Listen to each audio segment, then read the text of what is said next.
We're going to talk with you this hour as we look into Katiba at 16. What are some of the things that you're guaranteed under the Constitution, and whether there may not be a failure here or there.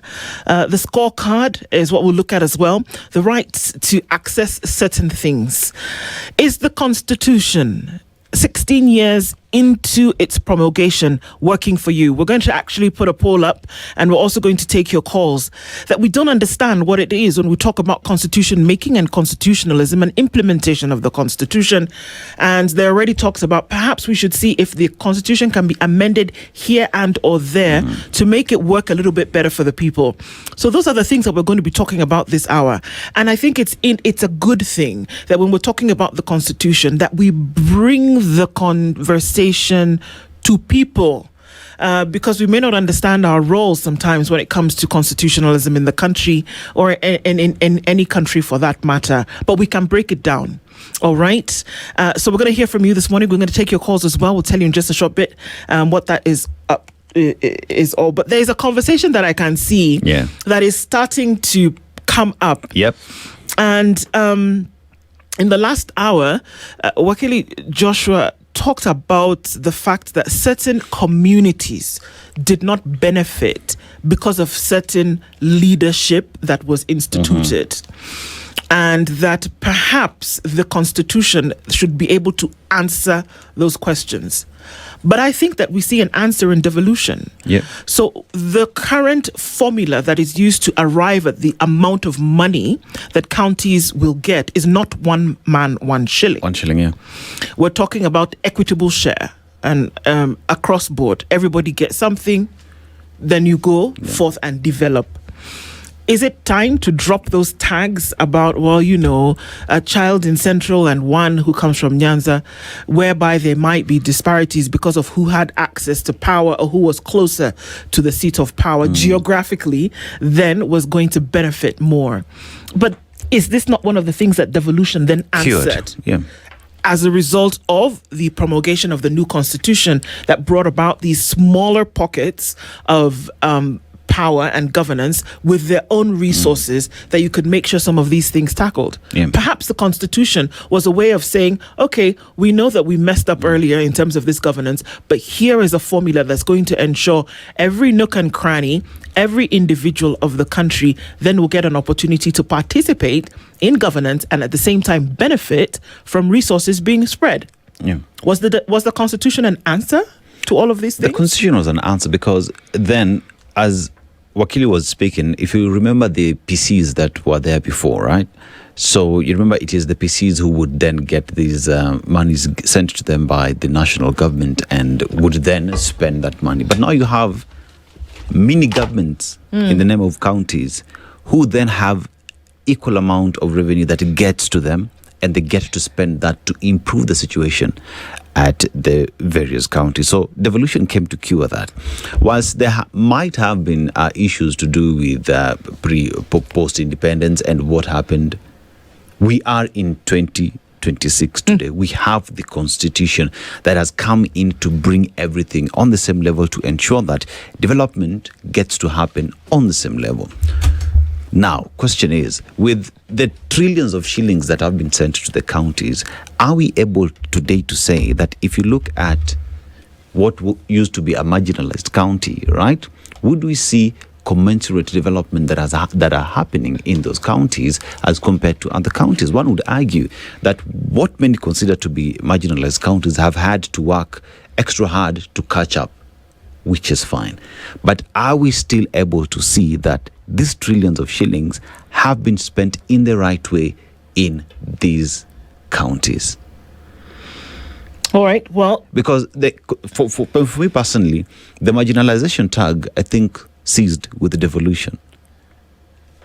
It ceased with the devolution because everybody is now getting resources, as opposed to before where one would say that a specific region was getting more than the other. Devolution has come to cure that. So in terms of marginalization, that does not exist. The responsibility then was placed on the shoulders of those who led these areas known as counties. So you have at the county level, the members of the county assembly, and of course governors. Yeah. Then at the national level, you have senators and members of parliament, woman rep, across the board. Now, what that did was to ensure that this thing that people had been complaining about for the longest time and possibly did not know about it, is that you didn't have to ask anybody beyond your county representation in terms of what was happening. Yes. So the Constitution now came in and said, because of what we have seen, and it did answer a lot of injustice questions, it answered a lot in terms of this very thing that people are raising, that if you were closer to the seat of power, that you then got some benefits. And let's look at geographically. A lot of this central thing that people are talking about is closer to Nairobi. That's just the truth. And 1 hour in a different direction, 30 minutes, for crying out loud. Where is Kiambu County? It's just here. It's over here. Where is Nyeri County? A couple of hours away. Right?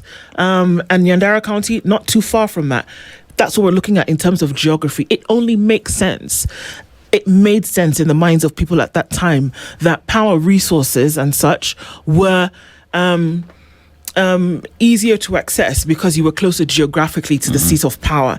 Now, whether they were also developed because the persons who were in positions of leadership and governance were also from these areas is now what becomes debatable and also now is usually a sticky conversation for a lot of people. But that notwithstanding, what 2010 did is that it ensured that there was a level playing field for everybody by virtue of the fact that you promulgated a new constitution. Now, devolution answered that question. Unfortunately, what devolution also did is that it opened the door for a lot of vermin to fly in, and you couldn't control what came in the door. Yes. It is said that whilst power and resources were then devolved, so was corruption. Because that is now why you will see that 87 billion shillings. You need to understand what 87 billion shillings is. We said that if we give you 100,000 shillings every day, it would take you 27 years to get to 1 billion. Yes. 1 billion. Okay? We gave you, Dennis Aseto, 100, unless I'm wrong, do the math. We give you 100,000 shillings every day. It would take 27 years for you to get to 1 billion shillings. Now, this is 87 of those. Is unaccounted for at the counties. Unaccounted for. I don't know. You can't find it. Somebody didn't receipt. Somebody didn't sign. Somebody did not send in a receipt. Somebody put the money in their pocket. All of those could be reasonings as to why this 87 billion shillings is no longer there. Okay. Is it something that ought to be answered? Yes. Yes. And does it give reason as to why, or does it give justification to the sentiment that devolution, that there's the devolving of power, but that there was also the devolving of corruption and mismanagement of funds and just outright thievery? Yes, it does. And is it something that can be clinched? Yes, it can. Is it something that we've seen a lot of heavy action around? No, it's not. Unfortunately, that's the head of the. Just a minute, I'm gonna find it.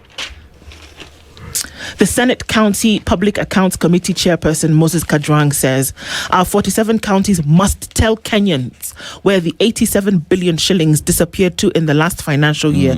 Disappeared to? It didn't disappear. Someone took it, or someone didn't account for it. He says, we will be moving across counties together with the EACC, DCI and DPP to establish where public funds from the exchequer sent to these counties went to. Where did it go? We've seen too many a situation whereby monies are missing, disappeared, taken. So is this one of the curses that comes along with the blessing that you just have to take as you go? Is it one of the things that you're just going to have to accept?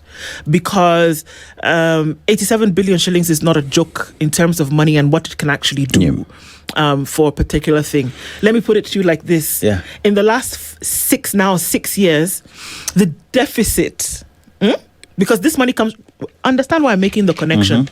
The money that we're talking about that goes to county comes from exchequer. Yep. The money that goes to schools in capitation also comes from where? Exchequer. All right. The deficit of capitation in the last 6.5 years comes to about 71 billion shillings. Yep. See where I'm going here? Yes. Now, if you can't find 87 billion shillings that has left the exchequer that went, because a lot of times for us to Went to the counties, yeah. For us to understand how this thing is serious, you have to bring it to a thing where we can see and understand. Yeah.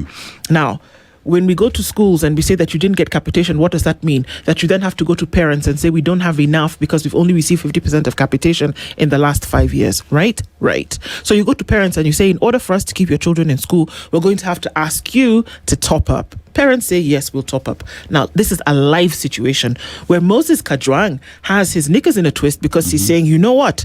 This 87 billion, you will tell us where it went. That is money unaccounted for. That if, now let's paint the picture, you were operating in a society whereby constitutionalism was being upheld, where the tenets of just basic integrity, chapter 6 of this same conversation, of this constitution is happening, that we could imagine where 70 billion shillings could be taken and would be sent to schools, and we don't have to worry about whether the resources are enough. Yep. That's the real situation. And guess what? You'd still have some change of 17 billion shillings to do something else with. Yep. 24 billion shillings is the amount of money. Is it? No. What is 24 times 800,000? 24 times 800,000. Yeah. I don't know how much money that is. Yeah, My but calculator. anyway. Will your calculator do it for us Let's real try. quick? 20. 24 times 800,000.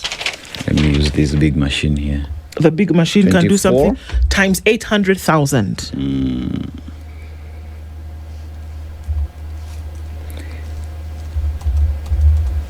We'll wait. That is 19.2 billion. You know what you could do? So, if you took 70 billion shillings from this 87 billion shillings that has been lost, spent, mismanaged, unreceipted at the counties, and you said, let us pay all the capitation to all schools for all the children that didn't receive, let's top up that money, that there was a deficit, 71 billion shillings in the last 6 years. Give them. Take. Go. You still have how much left? You still have 16 billion shillings. This is money. Look, this is money that was lost. This is not money that was allocated for another resource. This is money that cannot be found. And where I repeat, Moses Kajwang says our 47 counties must tell Kenyans where the 87 billion shillings disappeared to in the last financial year. We will be moving across counties together with the EACC, DCI, and DPP to establish where public funds went from the exchequer sent to the counties, where it went to. Now, if the money was well spent, there's an office. It's headed by the AO, the AG, the Auditor General. Her name is Nancy Gathongo. If this money was on the books, she'd have found it. This has come from where she said this money is missing. Now, please hear me out, Aseto. If you go to the education sector and you pay all the money, all that you owe for the last 6 years, that is 71 billion shillings. You still have 16 billion shillings. Now, you know why I was asking you to do 800,000 times 24? That's the money that the NMS spent to build 24 medical centers in Nairobi under the time of the NMS. It was a plug and play system whereby they could set up a clinic, basic dispensary with basic equipment and your front desk and your medicines. Set up, plug and play, ready to go. 800,000 bucks. 24 of them around the city. So you know what you could do? Yeah? In half the counties in Kenya with 16 billion shillings, you can have one new medical center. This is all still within the 87 billion shillings that they don't chop carry go. You see, I'm we'll tired. sit here and talk about devolution. In fact, that amount is not 19.2, it's 19.2 million. Okay. Sorry, 19.2 million. Now, when you look at devolution as it were, and the corruption levels that we see in the counties, it is disturbing. It is disturbing because when we talk about 87 billion shillings that is lost, there's equally 190 what billion. There is 179 billion shillings that also does exist in terms of pending bills. Why? And why do I bring up this conversation of pending bills? Because in these pending bills as well, there is a lot of graft that is in there because tendering process as well, the law is not followed, and individuals who have not serviced the counties, we find them in here. Now, when you talk about these pending bills, now Nairobi is leading with 118 billion shillings. What is that doing to the growth and development of that county? Because the suppliers, most of the time, to these counties are people in these counties. Yep. So if you don't pay them, economic activities in that county go down.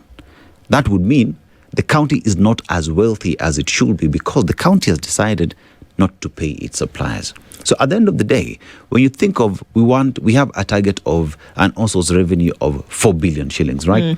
How are you getting 4 billion shillings when you have suppliers who gave you services, goods and services worth 118 billion shillings that you've not paid? That means their businesses are struggling. There's a high possibility that those people they have employed will have to go back home because this man cannot run his business. So at the end of the day, we are here glossing of counties are working. But if you go deeper into the fact is that these 4 billion shillings that Nairobi perhaps is supposed to collect would collect more if you paid your people and they did their businesses, encourage other people to get into business, and you continue generating money to a point where counties perhaps, if well managed, does not even need this money that comes from the exchequer, because they will be having an on-source revenue that is able to run their affairs very well. So when you talk about devolution, we talk about constitutionalism, we talk about Constitution at 16. There are glaring gaps that do exist, and when we say corruption was devolved, that right there is where we at.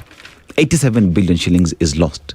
179 billion shillings in pending bills. Now, put those together and imagine if that money was put into proper use.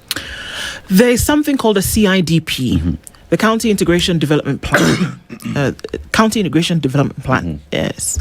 And they sit after every 5 years, and they say, okay, this is what we are going to do. This is how we're going to spend the money. These are the projects that we're going to embark on. And this then is who we are going to invite, whether you're going to bid or whether you're going to give the work to departments within the county. All right? Whether it's a national government project and you're going to piggyback on theirs, or you're going to buddy up with national government to get things done. This is all according to the Constitution. This is what you're supposed to do within the tenets of devolution. So why is it so difficult to actually get the job done? I don't understand why. Because of the fact that you have a plan, you have a budget. Yeah. So these pending bills, just take Nairobi. I don't even think Nairobi should be a county. I don't think that Nairobi needs to share county status plus capital status plus center of power status. I don't think that I think it is too much of it's too big. It's too big to have that done. But that's a whole conversation and I think altogether. These are some of the conversations where people are saying that where there should be amendments to the conversation is things like this. Nairobi, should it be a county or should it be a governing territory, kind of like what other countries have done? Pretoria, Johannesburg. Dodoma, Dar es Salaam, Lagos, Abuja, Washington, DC, and moved from New York. I mean, it's across board. What do you need a territory? Now, those are the constitutional amendments that people talk about, whereby you see now that you can handle things better.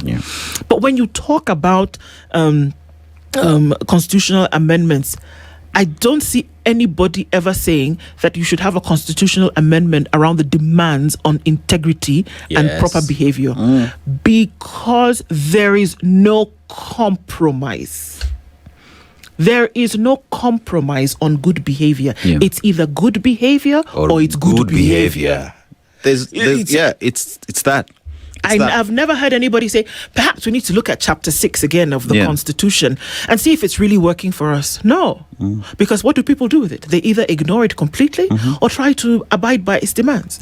But here, where you talk about big amounts of money like this that are missing, what is going on? I mean, back to the CIDP, sorry. Yeah. So when you tell me that there is pending bills of 179 billion shillings in Nairobi, whereby we're dealing with some Nairobi is monstrosity, 118 billion. Out of the 179, Nairobi is 180. I sure, okay. It hit home, eh? Hey, bana. So, when you have a CIDP, what exactly were you planning? So when the money came, because a pending bill means that work has been done, but you've not paid the person. Yes. At least if you tell us that, there was a plan, the money was there, I was going to pay them, and then the dog ate my homework. Then we can say, okay, fine, we see. But nothing, not a peep, not a tinkle from anybody about where this money goes. When you ask, they say, what we're going to do is that we're going to install a committee to verify. Can I mess it up for you even better? No. Because remember, we're operating at a point where 87 billion shillings is lost, right? We have 179 billion shillings as pending bills for all the counties. But remember as well, at some point, there are some counties that fail to utilize funds allocated to them that they go back to the national government. You know why? So because of absorption. Now, yes. You want to give me 10 billion and you tell me that I need to use it by June 30th. Then June you 30th. send it to me on June 27th. Yes. How? So there is that.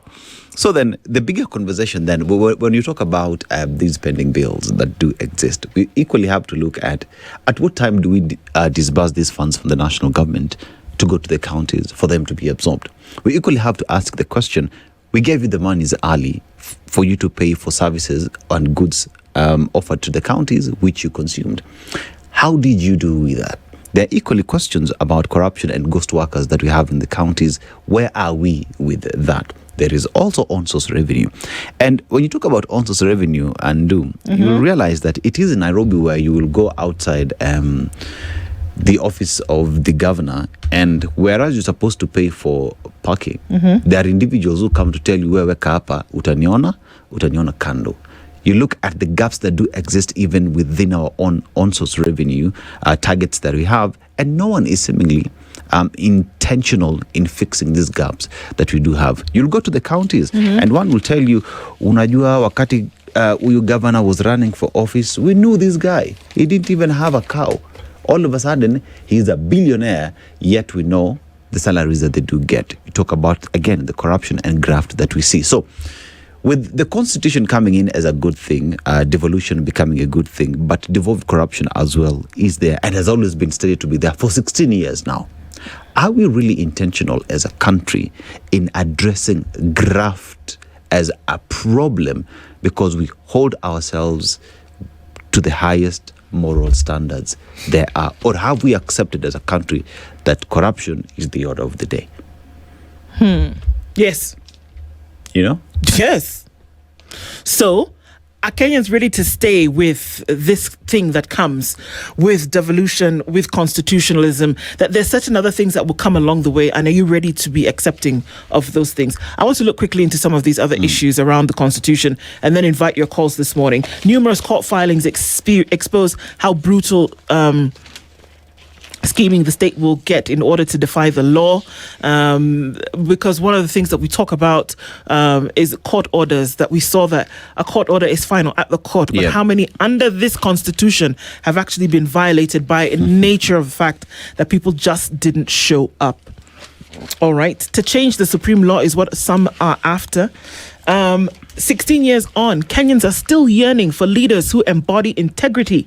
That this introduction of Chapter 6 of the Constitution was a novel thing, and that 16 years after, is it acceptable that Kenyans are still asking for leaders that have integrity? Or does that mean that was what, because you promulgated the Constitution, it was supposed to be, wham, bam, thank you, ma'am, and immediately people would start ruling, operating, administering, managing within the tenets of integrity? Did it mean that?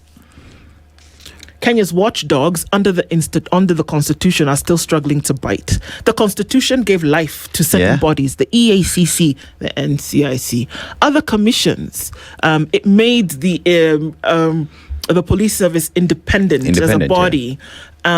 But are we seeing that those bodies that were given this power or this breath of life under this new constitution are actually achieving what they were meant to achieve? I mean, if you remember Constitution 2010 in 2010, 2011, 2012, 2013, the commissions that were there. Remember the Kavuludi Commission, the interviews we saw, police officers being subjected to explaining their source of wealth, corruption, and many actually being interdicted from office. Remember the commission on the implementation of commission, the Nyachai Commission at the time, and also insisting on the implementation, also just having the targets and to be able to achieve the same. There was also the devolution, I can't remember that body, but the one that was in charge of devolution as well, and making sure that the transfer from city council to now county governments as well, it was smooth, and the transition also happened very well. We never really sat down to look at beyond like the CIC and the implementation of the same, what role Parliament was coming to play in implementation of the Constitution. Because you look at Chapter 6, EACC, right? Yep. Look at how it has been mutilated on the floor of the House over and over again to a point where EACC is where it's at today. You look at NCIC, who are the culprits in terms of disrespecting that law? Again, it is the National Assembly. I mean, at the end of the day, the weakest link when it comes to implementation of the Katiba has to go to Parliament. They get the medal, man. Oh, there you go. You're dishing out medals and it goes to Parliament today. When it comes to failure, you have to give it to them. You have to give it to them. Because even today, another part of accountability there is the power to the people to recall members of Parliament. Why do you think that has never passed? Well, we'll hear from you this morning, and we want to take your calls on 0732 142 653 or 0732 142 650. Are you satisfied with the implementation of the Constitution 16 years down the line? Are you satisfied? If not, what is it that you're hoping will actually be done? There are certain conversations about amendments to the Constitution, which would essentially have to go to referendum. But before we even get there, are you satisfied? Talk to us. Hello, good morning. Hello, good morning. Good morning. Please tell us your name and where you're calling in from, sir. This is Emmanuel Chacha calling from Migori County. Okay, talk to us. Are you satisfied with the implementation of the Constitution 16 years in? No, I'm not satisfied with the implementation. Why? Actually, because kulingana na mimi naona katiba watu hawaifuatilii vizuri. Yes, we can hear you. Go ahead. Kwa sababu ukiangalia kama masuala ya ufisadi, kwa ukweli serikali yenyewe ndio inafanya ufisadi. Wale watu ambao tulichagua kwamba waende kutuwakilisha katika bunge ili kwamba kuhakikisha kwamba katiba ambayo tulichagua mwaka 2010 ama tulioipitisha inafanya kazi, wao ndio watu ambao wanaenda kuvunja hiyo katiba pale bungeni kwa masiala yao wao wenyewe. Kwa sababu ukiangalia wakati ambapo wanaona kwamba kuna mambo mazuri ambayo yanawafaidi wao, hawataki kuangalia katiba inafanya nini ama inasema nini kuhusu swala hilo. Wao wanafanya kulingana na hali yao ama hamu yao wao wenyewe. Na pia ukiangalia kulingana na familia zetu ama nini, mimi nawaza nikasema kwamba ufisadi unaanza nyumbani. Naulizaje hapo Migori, ni masuala yapi ambayo wataka zizingatiwe zaidi hapo Migori, especially tukizungumzia mambo kuhusiana na county venye zinafanya kazi? Kwa mfano hapa Migori, county government yenyewe ukiangalia kuna allocation ambazo huwa zinatolewa kwa kila sub county ama kwa kila ward. Lakini ukiangalia wale viongozi ambao tumewachagua pale kama MCAs ambao wanatuwakilisha, wakati ambapo pesa inapotolewa kwamba hii pesa inafaa kufanya kitu fulani, kitu cha kwanza wanachofanya, wanaenda wanagawa ile pesa, wanaacha pesa kidogo ambayo haiwezi ikamaliza ile kazi ambayo ilikuwa imetengewa. Pesa zingine wanaweka katika mifuko yao. Sasa unakuta kitu ambacho kingefanyika kwa muda mchache kinachukua muda mrefu kufanyika. Hilo ni jambo la kwanza. Jambo la pili, wanaenda wanachukua kwa mfano raw materials, vitu ambavyo vinapatikana kwa bei rahisi. Let us take it for example, mchanga.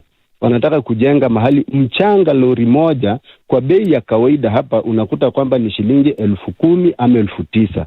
Lakini kwa sababu ni vitu ambavyo vinatokana na serikali, unashtukia mtu ameandika kwamba mchanga lori moja tulinunua 30,000. Hiyo sasa itakuwa ni kuleta maendeleo ama ni kuharibu nchi? Asante sana for your thoughts this morning and for letting us know hiyo ndio mali tumefika. Hapo ndio tuko. Yeah. All right. Hapo ndio Kenya imefika. Asante sana. Thank you so much. Asante. All right, let's take a few more calls from you coming in this morning. 0732-142-653 or 0732-142-650. Hello, good morning. Hello. Hello, good morning. Please tell us your name and where you're calling from. Mimi ni Mzee Chahilu Yusuf. Yes. Na wapigia kutoka Zida. Okay, tuambie, Katiba at 16. Are you satisfied? Katiba at 16. Ile shida tulionayo ni wale wawakilishi wetu. Wawakilishi wa kuwakilisha bungeni, manake bunge mimi najua vijana waliitoa kutoka. Lakini kwa sababu ya sisi tusiyojua walirudi wakajivulisha ndani ya bunge. Alafu wao wote mpaka na speaker wanasavu yule tunaita rais, sio wakilishi wetu. Hii katiba ingeenda vizuri kama tungekuwa na watu independent, watu ambao wanakwenda ndani ya serikali kutetea wananchi, wangekuwa wanachukua maneno ya wananchi na wanakwenda kuwakilisha wananchi. Lakini hawa ni watu ambao wamegeuzwa kuwa beggars. Kile rais anasema ndio watafanya. Hii katiba haiwezi kwenda na watu kama hawa mpaka ikawa implemented. Ya hiyo ndio wasiwasi wetu, manake viongozi ambao labda tutachagua wakati huu ambao tunakwenda, wale viongozi ambao wanakwenda huko kufanya kazi walipwe mshahara. Hapana viongozi wa kwenda kule wa kusema mimi nilikuwa naenda kwa serikali kwa sababu nataka serikali ambayo ako ndani ndio hiyo serikali ambayo inafanya kazi.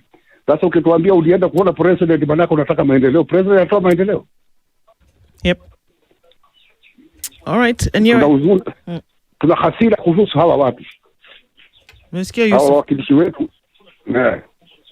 Asante sana kutupigia leo asubuhi. Thank you very much for your thoughts. Let's hear from others as well. It's just hearing that, Bunge has come up again in terms of responsibility. Let's hear from some more of you this morning. Hello, good morning. Hello. Hello, good morning. Please tell us your name and where you're calling from. Okay, my name is Wangai Wanjohi.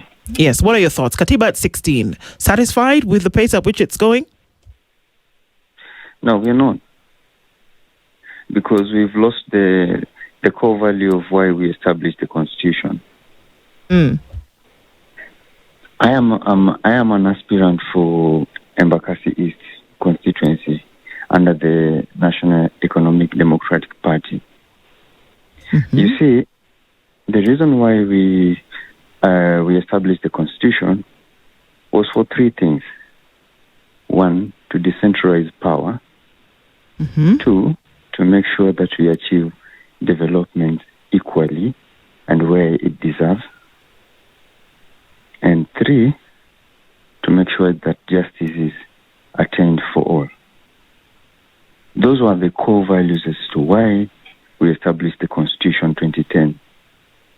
Now, the effect, since 2010, what has happened, we have just taken out, decentralized that power to so many people, such that it is the time of everyone now to eat. The reason as to why we needed the Constitution is to unify and equalize development, access to justice, enjoy our freedoms. But now that has been taken to individual leaders. I'm an advocate for constitutional leadership because Constitution is a promise. It is a well-laid plan and how we should achieve every promise that is laid in the Constitution if the country is governed by the constitutional mechanisms. The Parliament, I keep hearing people saying that we run a presidential system. No, our governance is central to parliamentary system. That is why Parliament is the cause of all evils that we have in the Constitution. Wow, you've given them quite some responsibility there.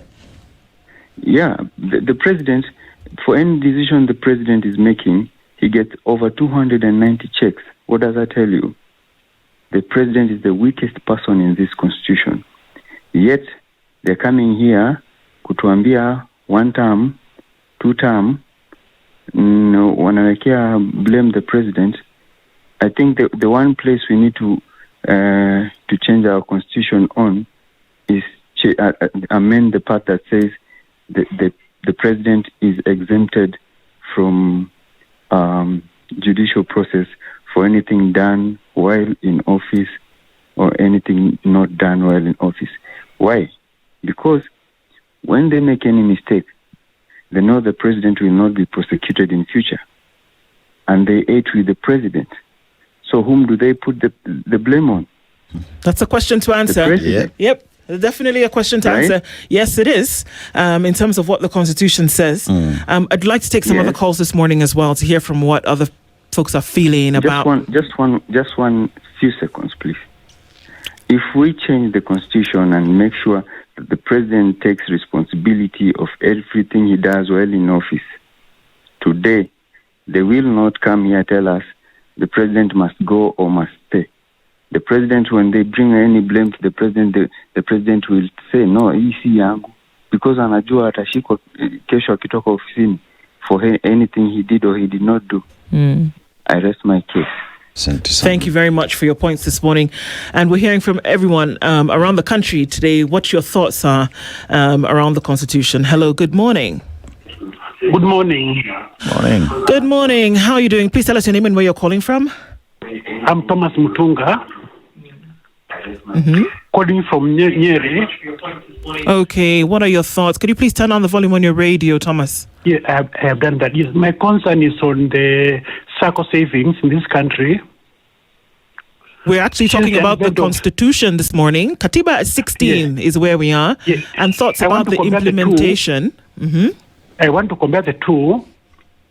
Before the new Constitution and after the new Constitution in the last 20 years, whereby SACCO savings was not a big issue, whereby the members would have their contributions lended to the national government for immediately, the SACCOs immediately. These days, the money is deducted from the SACCOs, is retained by the county governments, and when the members getting only the net pay, the rest from the remittances, they're never they're limited to the SACCOs, even these other bodies like banks for loans. So there's that big problem at the moment, which is actually crippling the SACCO movement in this country.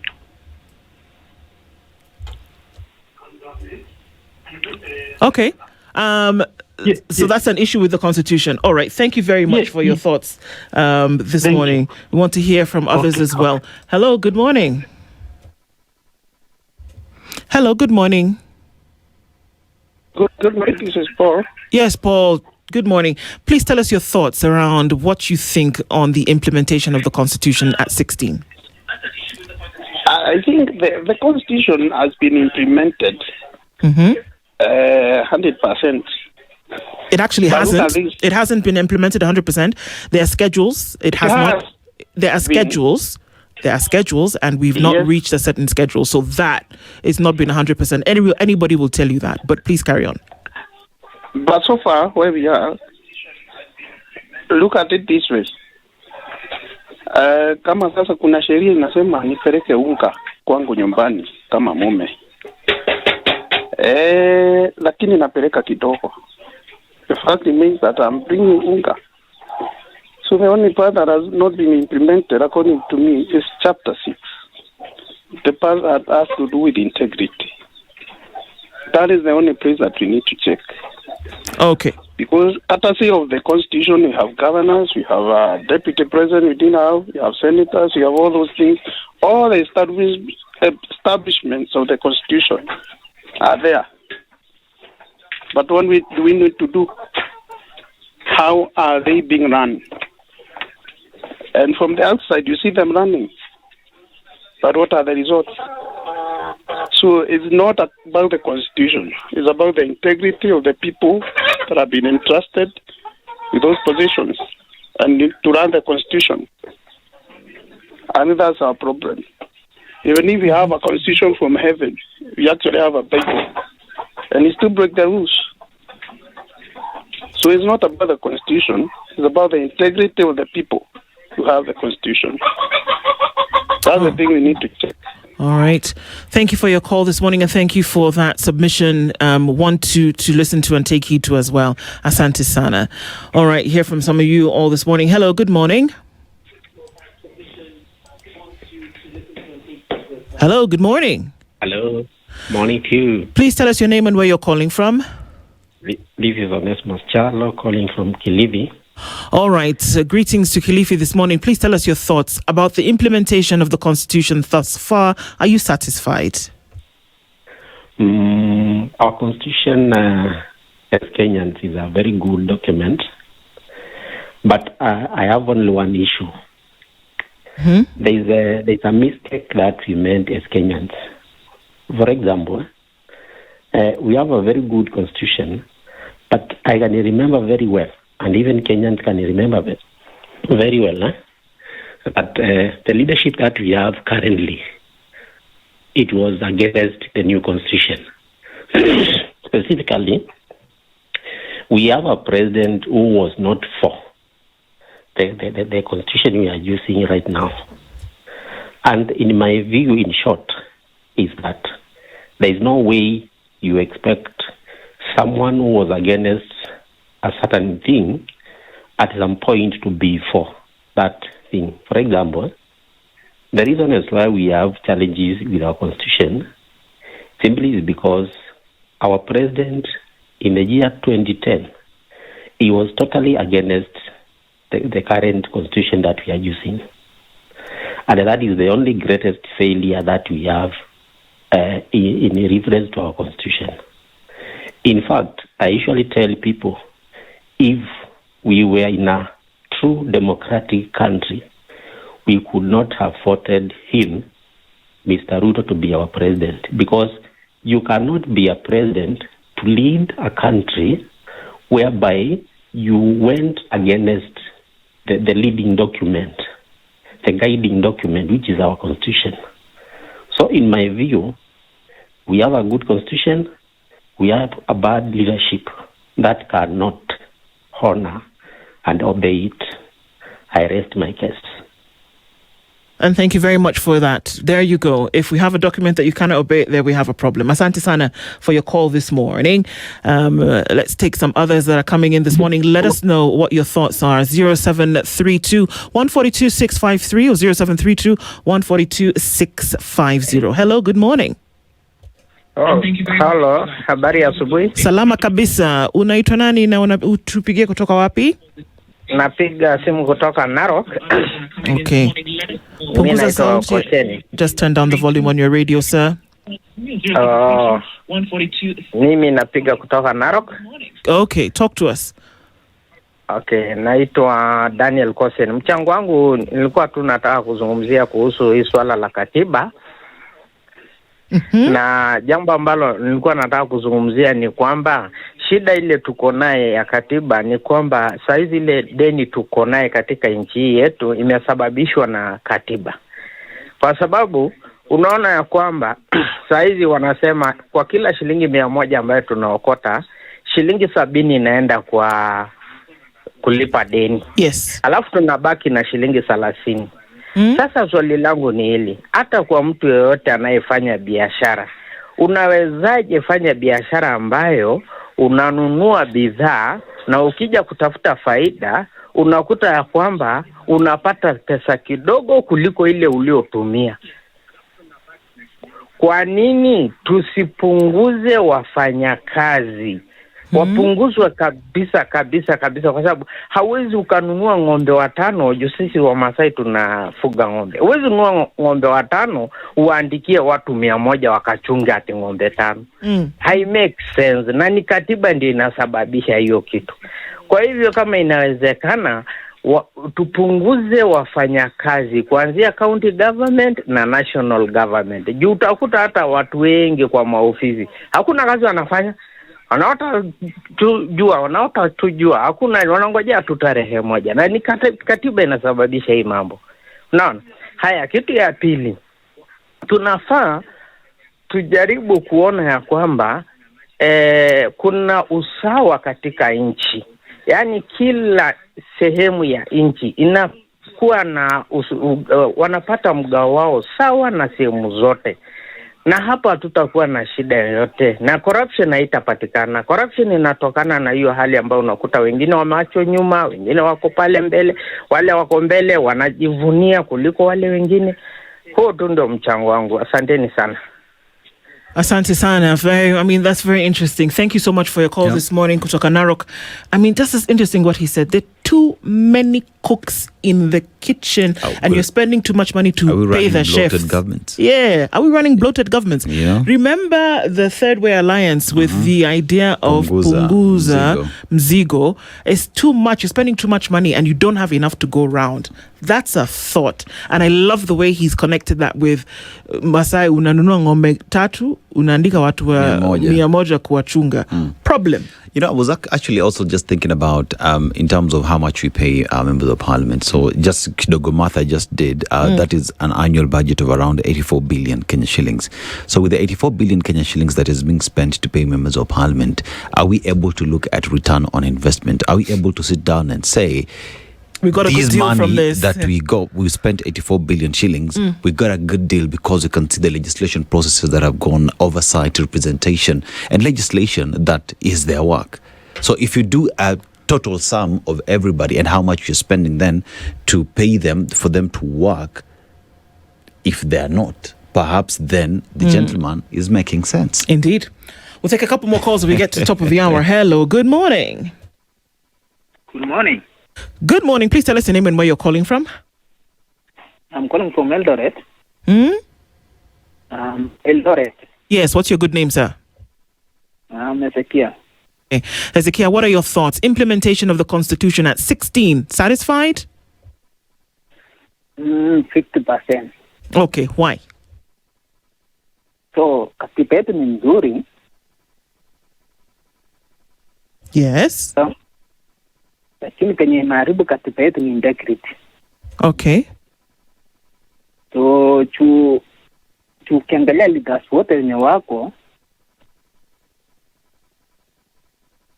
watu wako na issues ya integrity. Ni ile tungekuwa na katiba ile wakisema tu wewe umesuspectiwa umepora mali ya umma, hapo ndio ungesimamishwa kwa ofisi, hakuna kuendelea hata kama hujapatikana huko na makosa, lakini hapo ndio ungesimama, hakuna kuendelea na kazi ya ofisi.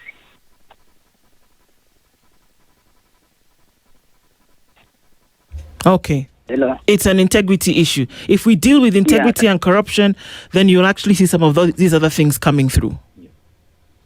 Hiyo singine itakuwa tu mzuri. It will be okay. Integrity only is the issue pekee kwa in our constitution.